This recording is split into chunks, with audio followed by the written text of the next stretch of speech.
După un city break, am fost curios ce pot vizita în drum spre casă pe traseul de la Otopeni la Nehoiu, în județul Buzău, fără să mă abat prea mult de la drumul principal. Am ales ruta Otopeni, Albeș Paleologu, Buda Crăciunescu, Transcislău, Nehoiu. Sper să reușiți să stați până la sfârșit să vedeți ce am vizitat. Începem cu muzeul 1777. Este o reconstrucție a vechii crame din lemn din Valea Călugărească, fiind un punct de reper pe drumul vinului. Crama veche, care data din anul 1777, a început să fie demontată, bucată cu bucată, în anul 1985, apoi, din 2007, s-a reconstruit pe un nou amplasament, iar din 2013 este muzeu.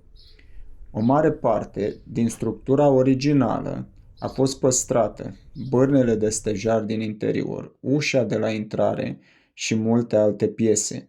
Recomand vizitarea muzeului. Doamna care lucrează acolo și oferă turul clădirii vorbește cu pasiune despre istoria zonei, are cunoștințe pe care nu le găsești la o căutare pe internet. M-a dus într-o călătorie în timp, prin secole de istoria viticulturii zonei, de la construcția butoaielor la perioada când se culege via, să iasă vinul bun, cum se face vinul în zonă. O să vedeți costume tradiționale vechi, leacuri strămoșești pentru diferite boli create prin fermentarea unor ierburi în vin și multe altele.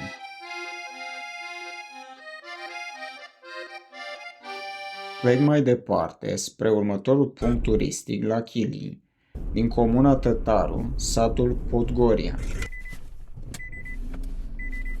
Să nu ascultați de GPS, mergeți pe drumul principal, dacă nu vreți să pățiți ca mine. Era să rămân blocat pe drumul cu iarbă. Coborârea spre Chilii începe de la casa văzută din mașină. Asta este drumul spre Chilii. Aici este ceva foarte frumos.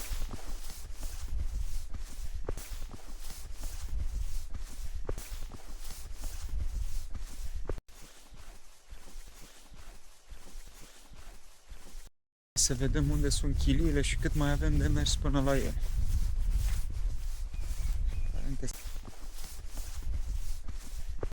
Începe coborârea cam abruptă pe poteca din pădure, de-a lungul râului, pe Valea Sărățica, apoi o urcare până pe vârful stâncii, la baza căreia este amplasat schitul.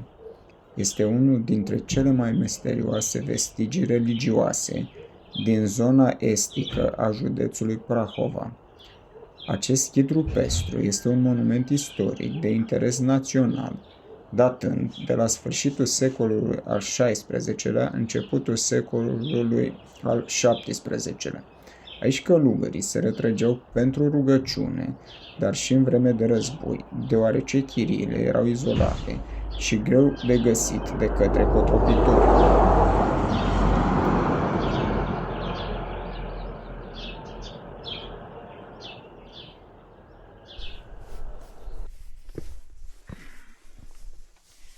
Un traseu destul de dificil să ajungem la Chilii.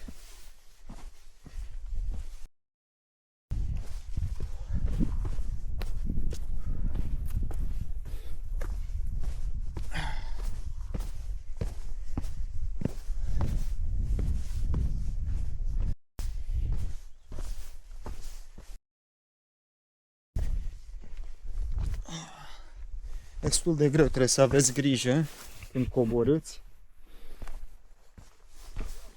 să vă țineți de sfoara instalată pe margine.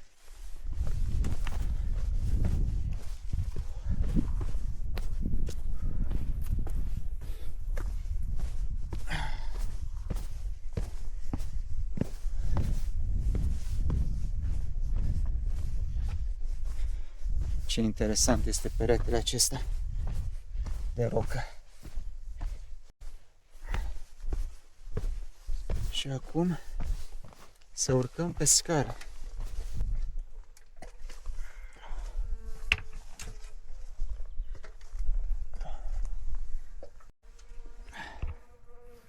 Da, chiar este o chilie foarte, foarte mare.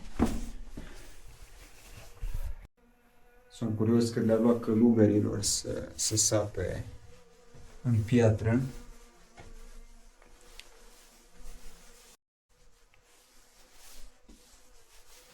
Aici este și un caiet în care oamenii scriu trăirile. Trebuie să trec și eu ceva.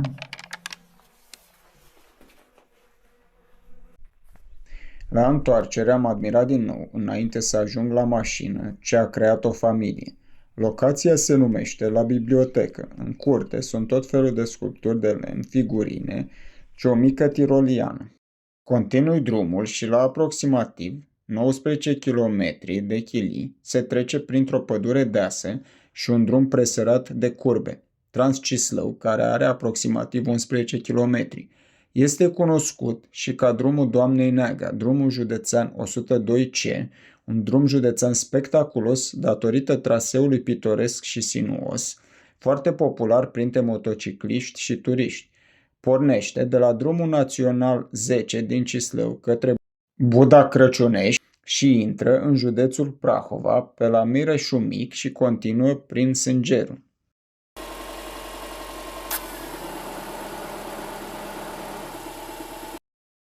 Am ajuns la Puntea de Fier sau Puntea Suspendată, care leagă localitățile Pătârlagele de Zăhăreni. Este proiectată de un fost soldat german care s-a stabilit pe Valea Buzăului după al doilea război mondial, îndrăgostindu-se de frumusețea zonei, fiind construită în anul 1963 și refăcută în 1975. Are o lungime de aproximativ 300 de metri și este posibil să fie cea mai lungă punte de acest tip din Europa. Dacă ai rău de înălțime, sigur o să fii cuprins de adrenalină, mai ales în zona de trecere peste râul Buzău, pentru că podeaua este tot din plasă și puntea se balansează destul de tare pe acea porțiune. Dacă ești în trecere pe Valea Buzăului și ai 10 minute, îți recomand să oprești în Pătârlagele și să treci puntea de la un capăt la celălalt. De aici am plecat direct acasă. Dacă ți-a plăcut videoul și vrei să vezi mai multe de genul, te rog să apeși pe like și subscribe. Vă mulțumesc!